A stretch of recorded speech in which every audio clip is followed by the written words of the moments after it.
이번에 3일 동안 강릉 명조교회에서 안산 동복에 수양회를 와서 여러분들이 이렇게 너무 아름답게 섬겨주시고 또 좋은 장소를 이렇게 제공해 주시고 또 시간마다 이렇게 맛있는 음료를 또 제공해 주시고 참 이렇게 특별하게 배려해 주신 것에 대해서 교회를 대신해서 감사의 말씀을 드립니다.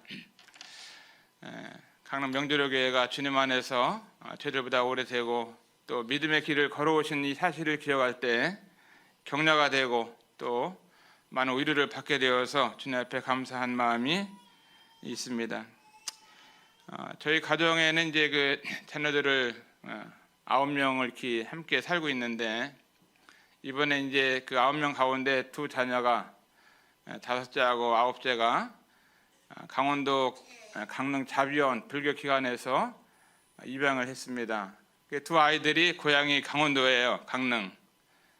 그 아이들이 이제 그 불교기관 자비원에서 계속 자라게 되면 아침마다 스님들에게 인사를 한다든가 또 연불을 이으면서 관세음보살 나무야비 타불을 매일 이어서 그게 무슨 말이냐?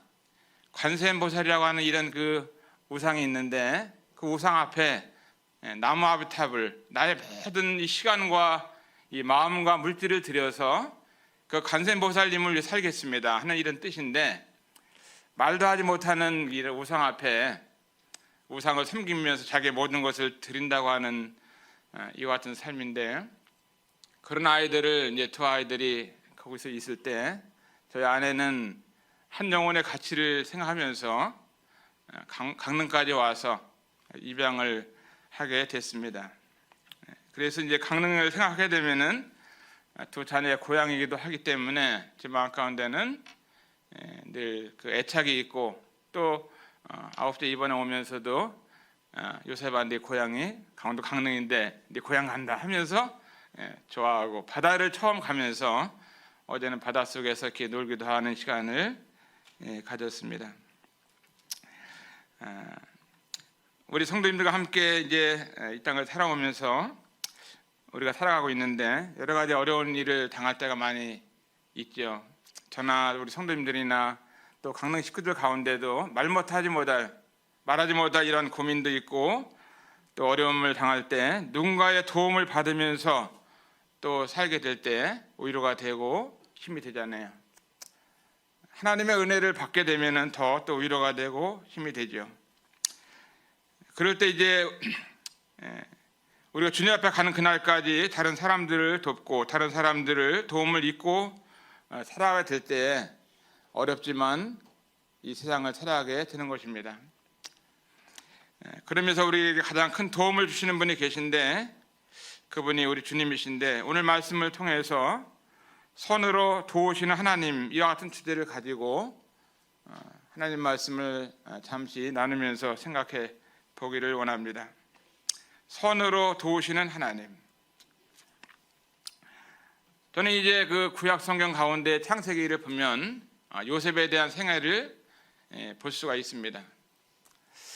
창세기 요셉의 이름이 나오는 것을 보면서 제가 그 요셉 이름을 쉬어봤는데 231번의 그 요셉 이름이 기록이 되어 있더라고요. 창세기에. 그래서 이제 그 요셉이 보면 논인의 얻은 아들이므로 이스라엘 여러 아들보다 그를 깊이 사랑하여 우리의 채색 옷을 지어 입혔다. 요셉의 생애를 보면은 논인의 얻은 아들이었기 때문에 그 부모로부터 많은 사랑을 받고 자랐습니다. 그렇지만 요셉의 생애를 보면은 요셉에게 여러 가지 고난이 많이 있었습니다. 형들에게 미움을 받고 또 구덩이에 던져지기도 하고 그 다음에 애굽의 장사꾼에 팔리기도 하고 그 다음에 이제 그 보디발의 집에서 살게 될 때 누명을 쓰면서 감옥에 가기도 하고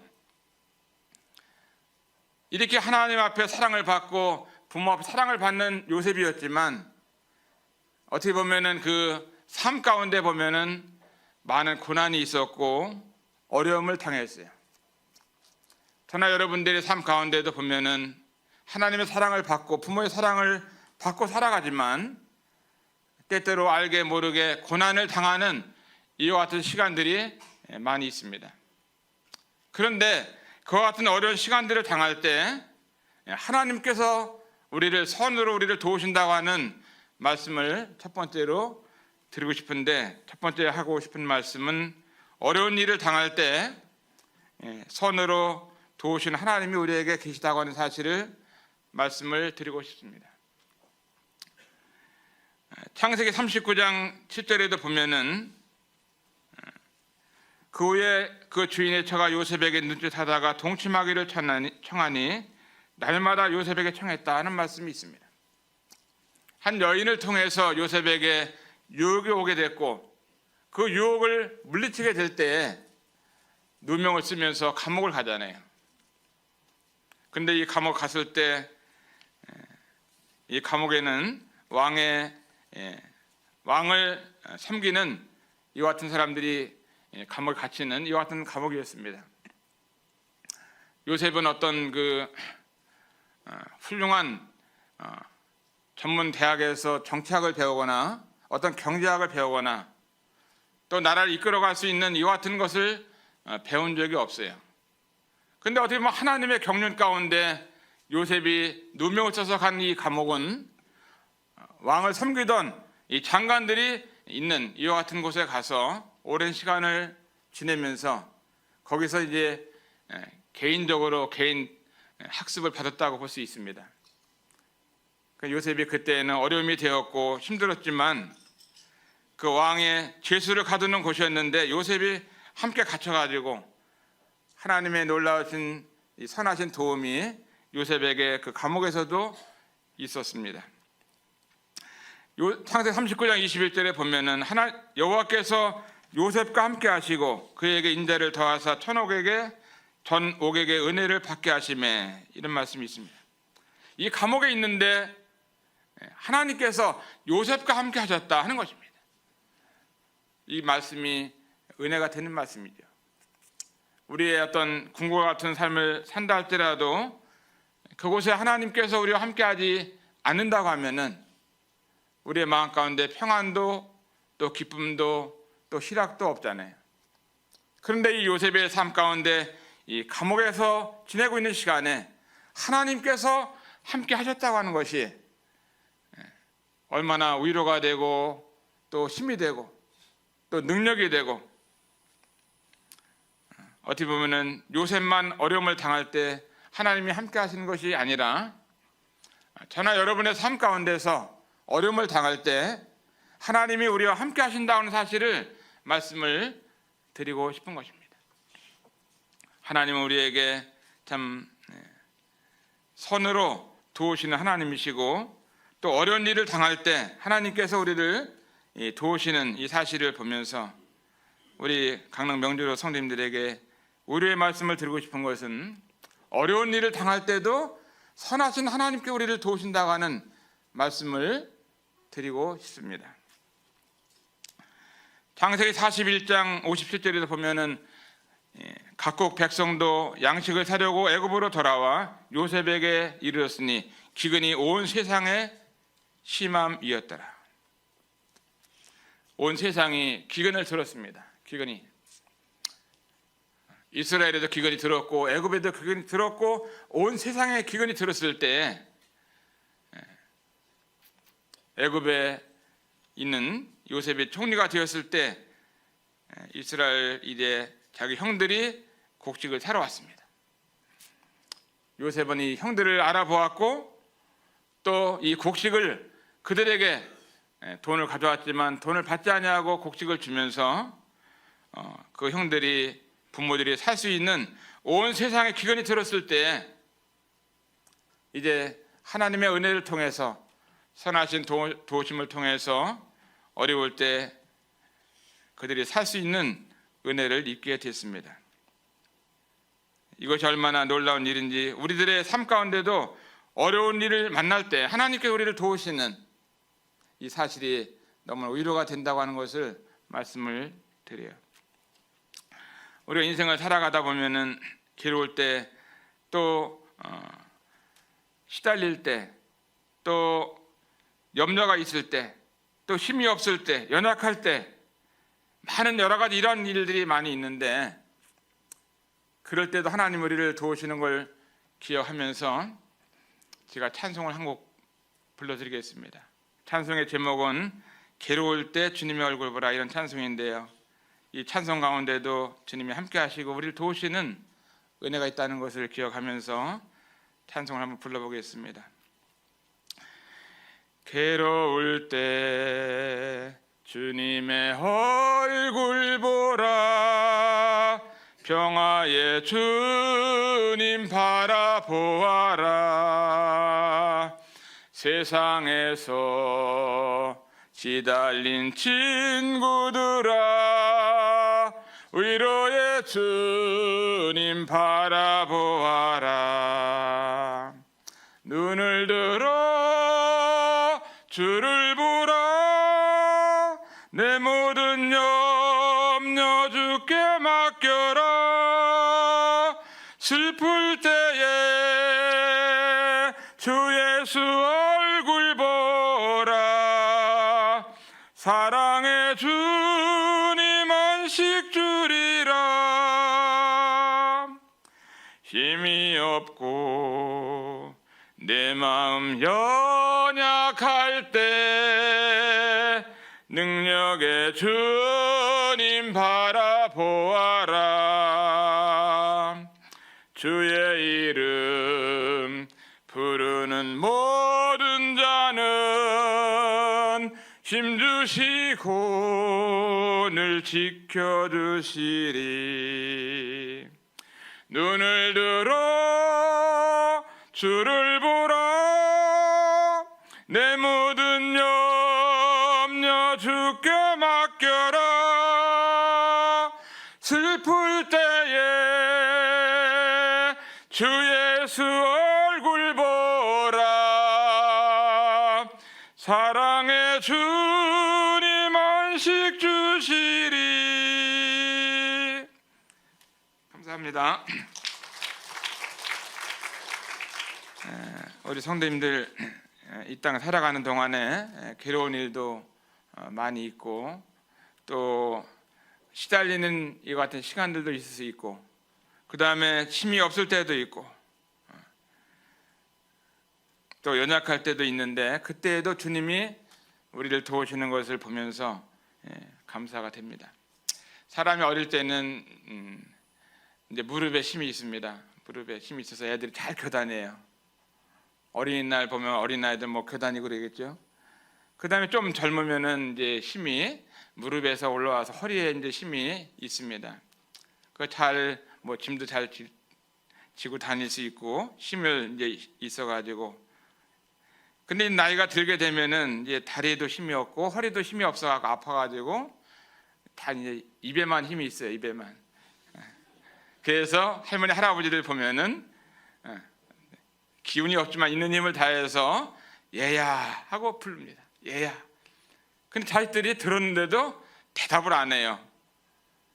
내 할머니 할아버지 저를 부르셨습니까? 하고 대답을 해야 되는데 있는 힘을 다해서 안 나오는데 얘야 하고 불렀는데 네 부르셨습니까? 해야 되는데 있는 힘을 다해서 불렀는데도 들은 척만 척 하게 될 때 부모의 마음속에는 내가 무시를 받은 것처럼, 나를 내가 하는 얘기를 듣지도 않는 것처럼 부모의 마음이 많이 상하게 되는 것입니다. 그때 이제 우리들이 젊은 사람들이 부모님 우리를 부르셨습니까? 하고 큰 소리 이렇게 하면은, 왜 큰 소리를 하려야 되느냐? 노인들은 나이가 들면은 귀가 어두워져요. 잘 안 들려요. 그래서 우리는 크게 한 것 같지만 부모들이 들을 때는 잘 안 들려요. 그래도 조그맣게 들리는 거예요. 저는 왜냐하면은 노인들하고 오래 살았어요. 저희 할머니하고 같이 살았고 결혼해서, 어머니가 이제 올해 92세이신데 어머니를 모시고 함께 살고 있고, 또 장모님이 올해 91세이신데 이제 우리 처제네 집에 살고 있고, 그래서 노인의 심리를 압니다. 그래서 이제 그 5월 8일 며칠 있으면 부모의 어버이날인데 어버이들이 기억할 수 있는, 너무 기억을 안 하니까 나라에서 1년에 한 번이라도 기억하라고 나라 정해놓은 날이 5월 8일이에요. 그래서 부모에게는 대답을 크게 잘 대답을 해야 됩니다.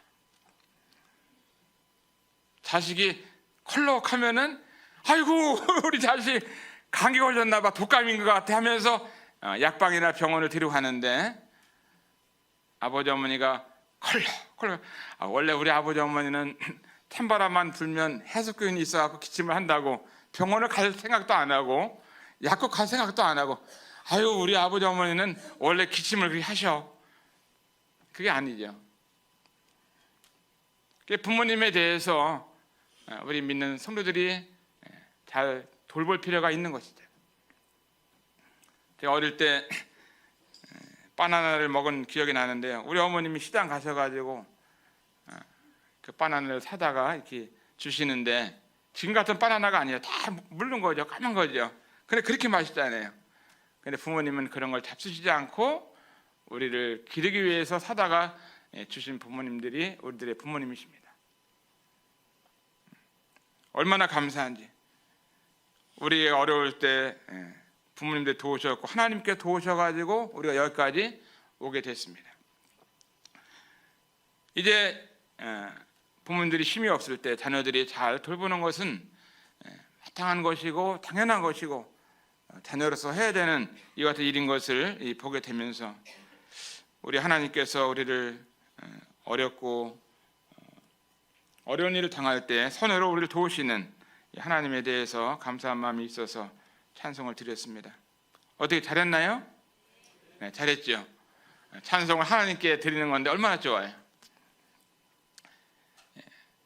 바울과 실라가 빌립보 감옥에 있을 때 그때 찬송했습니다. 그때 기도했어요. 이 감옥 속에서 기도하고 찬송하니까 어떻게 됐어요? 옥문이 열렸잖아요. 이 착고가 풀어졌습니다. 빌립보에 놀라운 복음의 역사가 일어났습니다. 우리가 환경이 좋을 때 찬송할 수 있어요. 그러나 어려운 일을 당할 때, 어려운 환경 속에서 우리가 찬송하게 되면 거기에서 놀라운 기적이 일어나는 거예요. 저의 삶도 보면은 순탄했던 삶은 아니다 이런 생각이 들어가요. 제 고향이 경기도 용인 남사예요. 자라는데 어려움이 왔어요. 8살 되었을 때인데 저희 아버님께서 미군차 사고를 통해서 우리 아버님이 돌아가셨어요. 제가 초등학교 1학년 때였습니다. 우리 어머님이 그때 32살이셨는데 사남매를 낳으셨는데 남편이 돌아가신 거예요. 어렵잖아요.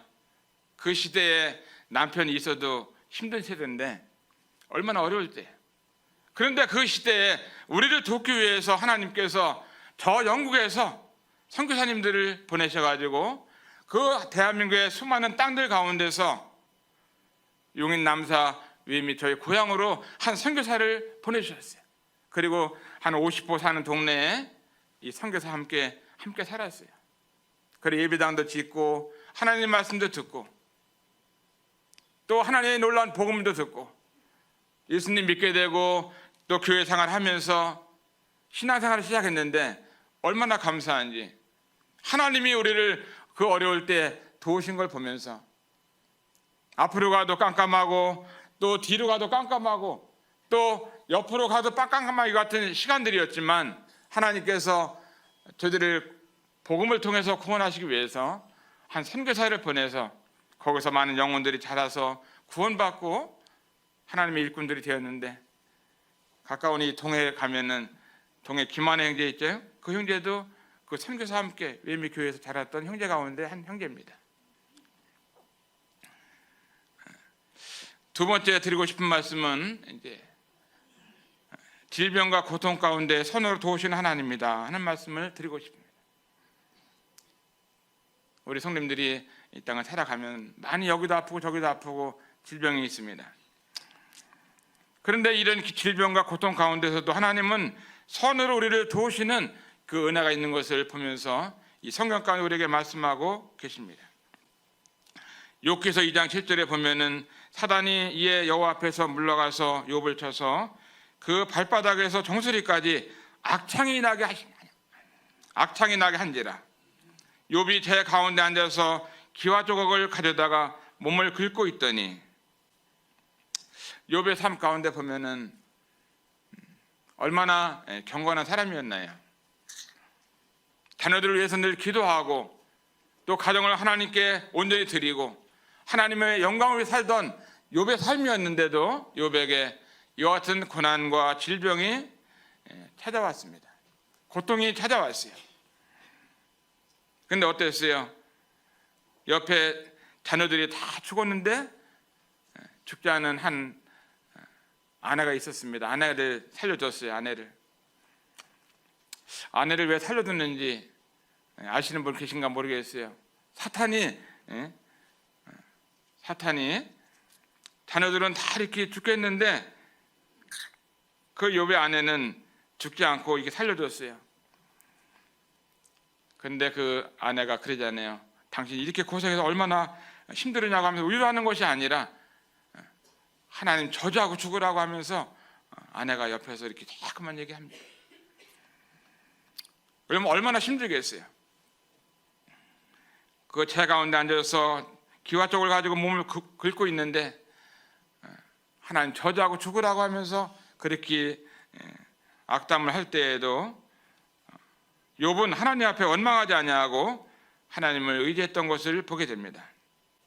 욥기서 5장 18절에 보면은 하나님은 아프게 하시다가 싸매시며 상하게 하시다가 그 손으로 고치시나니. 하나님이 하시는 일은 아프게 하시다가도 싸매시는 이 같은 분이신 것을 기억하고 우리 성도님에게 이런 말씀을 드립니다. 상하게 하시다가 손으로 고치신다. 욥기 5장 19절에 보면은 6가지 환난에서 너를 구원하시며 7가지 환난이라도 그 재앙이 내게 미치지 않게 하시며. 6가지 환난이면 얼마나 많아요. 한 가지 환난도 힘들 텐데 많은 환난이 있을 때, 그럴 때 주님은 구원하시고 7가지 환난이라도 재앙이 내게 미치지 않게 하신다고 하나님이 말씀하고 계십니다. 한 6개월 동안은요, 이 팔이 이렇게 안 올라가더라고요. 이게 버쩍 이렇게 오른손처럼 이렇게 올라가야 되는데 이게 안 올라가요. 이게 힘들더라고요. 옷 입는 것도 힘들고 뭐 잠잘 때도 아프고. 그런데 하나님께서 이제 이 힘들은데 지금 이렇게 이제 여기까지 올라가요. 올라가는데 좀 아프죠. 하나님 도우시잖아요. 이게 딱 해야 되는데 하나님께서 우리를 지키시고 또 아프지만 그 가운데 하나님이 돌봐주시는 은혜가 있는 것을 기억합니다. 저희 아내가 이제 유방암 4기로 수술을 받고 항암치를 받고 방사선을 10번을 받고 있어요. 요양병원에 입원하고 있는데 암보험을 들어놨으면은 뭐 이렇게 힘이 덜 들었을 텐데 어떤 그 항암하는 것이 신약을 또 써야 된다고 하니까 실비도 없고 그래가지고 돈이 많이 들어갔어요. 한 번 맞으면 한 500만 원씩 들어가더라고요. 요양병원에도 실비가 있으면 돈이 많이 안 들어가는데 실비를 준비를 못 하니까 그 돈도 거기도 한 500만 원 들어가더라고요. 그런데 하나님께서 이 어려운 가운데서도 하나님이 도우시는 것을 볼 수가 있었습니다. 저 대구에 있는 어떤 자매님은 자기도 암이 걸려가지고 수술하고 그러는 자매님이셨는데 그 자매님에게 전화가 왔어요. 형제님 얼마나 힘드세요? 자기도 지금 암이 걸려 수술하고 이런 판국인데 형제님 소식을 들으니까 많이 어려운 것 같아가지고 좀 돕고 싶은 마음이 있다고 전화가 왔더라고요.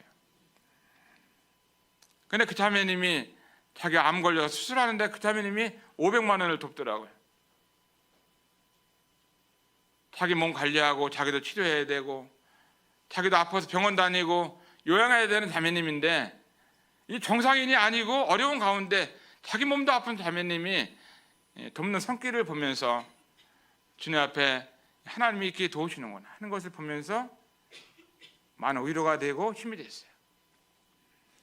또 강릉 명주로교회 성도님들께서 교회에서 이렇게 돕는 것을 보면서 주님 앞에 감사하고 하나님은 이렇게 도우시는구나 하는 것을 느꼈어요. 또 기억나는 것이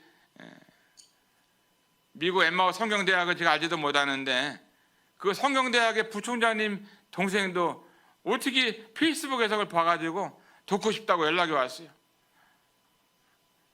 거기서도 수천 달러를 이렇게 보내주셔가지고 저 중국에 있는 교회들이 하얼빈교회, 북경교회 여러 교회들이 돕는 걸 보면서 주님 앞에 감사하고 호주 시드니에 있는 이 모임에서 우리 소식을 듣고 돕는 걸 보면서 감사하고 하나님이 이렇게 도우시는구나. 질병 가운데 있을 때도 우리를 도우시는 걸 보면서 우리 성도님들의 삶 가운데서 몸이 아프고 어렵고 힘들 때 자녀들을 통해서 돕고 또 병원에 있는 의사들과 간호사들도 돕고 좋은 약을 써서 돕고 성도님들이 기도해서 돕고 하나님 우리를 도우시는 것을 보면서 하나님 앞에 감사를 드리게 됩니다. 세 번째 이제 드리고 싶은 것은 룻기서 1장 16절에 보면은 룻에 대한 말씀이 나오고 있는데 룻이 가로되 나로 어머니를 떠나며 어머니를 따르지 말고 돌아가라 강권하지 마옵소서. 어머니께서 가시는 곳에 나도 가고 어머니께 유숙하시는 곳에서 나도 유숙하겠나이다. 어머님의 백성이 나의 백성이 되고 어머니 하나님이 나의 하나님이 되시리니. 1장 17절 여호와께서 어머니께서 죽으시는 곳에서 나도 죽어 거기 장사될 것이라.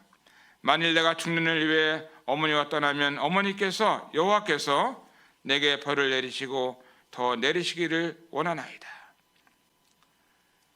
룻이 이방 여인이었습니다. 그런데 하나님을 믿는 믿음과 신앙을 가지고 있었을 때 자기 남편은 이제 죽었을 때 홀로 살아갈 때 이 룻이 보아스를 만나는 모습을 통해서 결혼에 있어서도 하나님이 도우시는 이 말씀을 보게 되면서 하나님은 이 결혼에 있어서도 선으로 도우시는구나 하는 것을 생각하게 됐습니다. 우리 교회도 우리 청년들 가운데 결혼해야 될 청년들이 많이 있어요. 또 결혼해야 될 자매들도 있고 또 강릉 명주로 교회도 또 자녀들 둔 부모님들께서는 자녀들이 자라는 걸 보면서 자녀들 결혼 문제에 있어서도 많이 고민하고 또 생각하고 얘들이 언제 누구를 잘 만나 결혼할 수 있는가 이런 걸 생각하면서 시간을 보내면서 염려할 수도 있잖아요. 그런데 이 하나님의 말씀을 의지해서 드리고 싶은 것은 결혼에 있어서도 룻을 도우신 것처럼 하나님은 우리들 자녀들의 결혼 문제도 도우신다 하는 말씀을 드리고 싶습니다. 굉장히 중요하더라고요.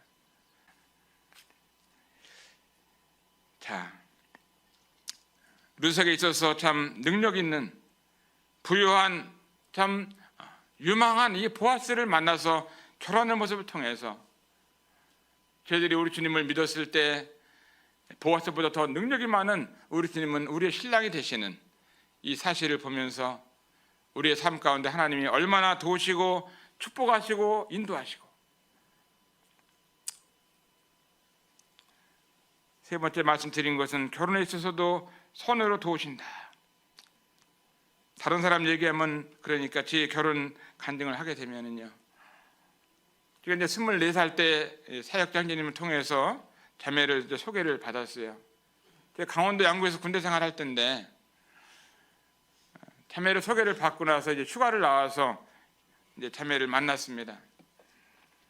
만나가지고 이제 음식을 나누면서 또 차를 마시면서 교제하는데 우리 아내는 이제 조암 수정교회에서 주님을 섬기던 주일학교 학생회 청년회 이런 교사 이런 일을 했었습니다. 그런데 제가 한번 만났는데 너무 이쁜 거예요. 너무 이쁘다. 긴 머리 소녀였습니다. 머리가 얼마큼 내려는 10부까지 머리가 내려왔어요. 이렇게 하면은 머리가 이렇게 여기서 찰랑찰랑거려요. 그래서 만나고 처음에 만나서 한 얘기는 자매님 저 결혼해 주세요 이렇게 얘기를 했어요. 만나는 그날 한 번에 이렇게 얘기를 했습니다. 남자가 이렇게 한 번에 이렇게 얘기를 해야죠, 그죠? 뭐 뒀다가 해갖고 되는 것도 아니잖아요. 근데 우리 아내는 대답을 안 하더라고요. 1년 동안 대답을 안 해요. 결혼은 뭐 하겠다 안 하겠다 얘기를 안 하고 이제 휴가를 마치고 군대를 왔는데 편지가 날라왔어요. 편지가. 형제님 만나서 반가웠다 뭐 이런 편지 같아요. 어떤 데 시편 1편 써서 편지도 오고. 근데 편지가 오늘도 왔는데 내일도 오고 모레도 오고 날마다 오는데 1년이 며칠이에요? 365일이잖아요. 그죠? 1년 내내 편지가 오는 거예요. 1년 내내. 어떤 날은 뭐 훈련 받으러 가면 거기는 이제 멀리 가니까 우체부가 하루에 2장, 3장도 가져오는 거예요. 배달 못한 거를 한 번에 맞다가 가져오고. 날마다 편지가 왔어요. 제대로 하고 나서 이제 결혼을 하려고 그러면 직장이 있어야 되잖아요. 군대 가기 전에 다녔던 직장을 직장 생활을 하면서 직장이 있으니까 얼마나 좋아요. 결혼할 수 있잖아요. 결혼해야 되는데 방도 얻어야 되고 신혼여행도 가야 되고 뭐 군대에서 제대한 지 6개월밖에 안 됐는데 돈도 없잖아요. 그래서 제1은행에서 신혼부부를 위해서 200만 원 대출 해주는 게 있는데 200만 원 대출 받아가지고 결혼했어요. 200만 원 대출 받아가 그 갚느라고 또 한참 동안 갚았네요. 근데 저기 우리 장모님도 여기 계신데요. 결혼한 조건이 참 어려웠어요. 저한테 결혼하게 되면은 시할머니도 모셔야 되고 제가 이제 장남이잖아요. 시어머니도 모셔야 되고 또 작은아버지가 그때까지 결혼을 안 하고 있었어요. 시삼촌도 모셔야 되고 또 시동생 둘이 있었어요. 시동생 둘도 모셔야 되고 그다음 남편까지 또 모셔야 되고 6명을 모셔야 되는데 이게 얼마나 힘들었어요. 얼마나 힘든 일이겠어요. 남편 하나 모시는 것도 힘드는데 6명을 모시고 살아야 되니까 태세 씨가 얼마나 힘들겠어요. 나중에 훗날에 아내를 통해 들었던 얘기는 자기는 결혼하게 되면은 남편이 주님을 너무나 사랑하는데 정말 이 하나님을 사랑하고 복음을 사랑하는 이런 형제를 만나고 싶다. 그런데 그 형제는 손발이 없어서 자기가 얻고 다니면서 남편 뒤에서 예수님 믿으세요 하면 자기가 얻고 다니고 이런 사람을 만나려고 그랬다는 거예요. 그래 손발이 있어갖고 제가 1년 동안 고생을 많이 했어요. 손발이 있는 바람에.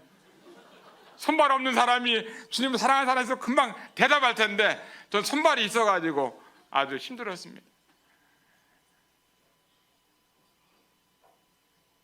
결혼에 있어서도 하나님이 도우셔서 제가 하나님이 없었으면 아마 결혼도 못하고 살지 몰라요.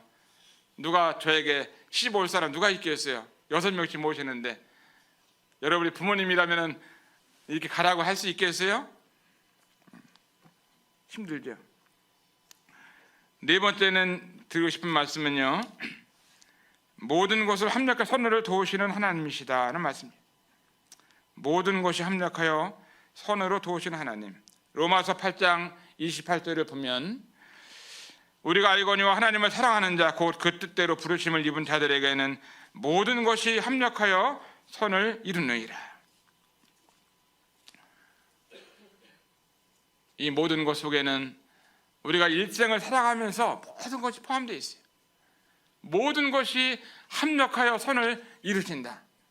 하나님이 하시는 일은요, 감옥에 있어도 누명을 써서 이제 감옥 가고 또 구덩이에 던져진다 할지라도 이 모든 것이 합력해서 하나님이 선을 이루시는 것입니다. 강릉 명재력교회를 보면서 주님 앞에 감사하는 것은 하나님이 여기까지 인도하시고 또 앞으로도 인도하실 이 하나님은 모든 것이 합력해서 선을 이루실 하나님인 것을 믿으면서 감사를 드리게 됩니다. 마가복음 6장 45절부터 나오는 말씀을 보게 되면은요, 이런 말씀이 있습니다. 제가 한 절 읽겠습니다. 6장 45절 보면 예수께서 즉시 제자들을 재촉하사 자기가 무리를 보내는 동안에 배 타고 앞서 건너편으로 가게 하시고 무리를 작별하신 후에 기도하러 산으로 가시다. 저물매 배는 바다 가운데 있고 예수는 홀로 무태에 계시다가 바람이 거스림으로 저희들이 길을 놓젓는 것을 보시고 밤 사경쯤에 바다 위로 걸어서 저에게 오사 지나가려고 하시며 저희들이 그를 보고 그의 바다 위로 걸어오심을 보고 유령인가 하여 소리 지르니 어두운 밤 밤새도록 배를 타고 가는 제자들이 있었습니다. 어두운 밤을 지나가는 제자들이 있었습니다. 이 배를 타고 건너가는데 계속 바람이 부는 거예요. 풍랑이 일어나는 것입니다. 앞을 갈 수 없을 정도로 어렵고 힘든 깜깜한 밤이고 바람은 부는 이 바닷길을 갈 때 주님은 길에 놓여있는 그들을 바라보면서 밤새도록 찬바람을 맞으면서 바다 위를 걸어서 오십니다. 왜냐하면 그들을 돕기 위해서 오시는 거예요. 저나 여러분의 삶 가운데서 어두운 이 밤을 지나갈 때, 고난의 시간들을 가게 될 때, 힘들고 어려운 일을 만났을 때 내 뒤에서 주님은 계속 우리를 찾아오시고 도우시기 위해서 오신다고 하는 말씀이죠. 그런데 여기 보니까 밤 사경 새벽 3시입니다. 새벽 3시면은요 깜깜하잖아요. 얼마나 고생하면서 이 바람 때문에 풍랑을 맞으면서 앞으로 갈 수도 없는 이와 같은 어려움 가운데 있을 때 괴로이 놓여있는 것을 보시면서 주님이 바다 위를 도우러 걸어오고 있습니다. 그런데 제자들이 예수님 보고 뭐라 그래요? 귀신이다. 귀신이라 그래. 예수님을 보고 귀신이라고. 그럼 어떻게 해서 예수님이 기분 좋으시겠어요? 예수님 저희들을 도우러 여기까지 오셔서 감사합니다. 이것이 아니라 야 유령 같다, 귀신 같다. 그래요. 저나 여러분의 삶 가운데서 어려움을 만날 때 주님은 우리를 도우시러 오시는 놀라우신 이 주님의 모습을 봅니다. 인생의 어두운 밤을 지날 때 우리를 도우시러 오시고 주님이 오셔서 바람아 찬단하라고 말씀하시잖아요. 그럴 때 이제 바람이 찬찬하게 됐습니다. 성경에 보면은 지금 한 5가지 말씀을 드렸는데요. 성경에 약속들이 많이 있습니다. 몇 가지 약속들이 있는지 아시나요? 잘 모르실 거예요. 어떤 분 물어보니까 한 5가지 있나? 어떤 분 한 10가지 될 것 같은데 어떤 분 넘지 한 100가지 되는 것 같은데 윌리엄 맥도날드 형제님이 쓰신 주석에는요 하나님의 약속의 말씀이 이 3만 가지가 넘는다고 하는 거예요. 3만 가지. 1년에 365일이면은 이 하나님의 3만 가지 넘는 약속들이 날마다 하루에 90가지 이상씩 하나님 우리에게 이루어 주시고 도우시고 함께 하시는 것입니다.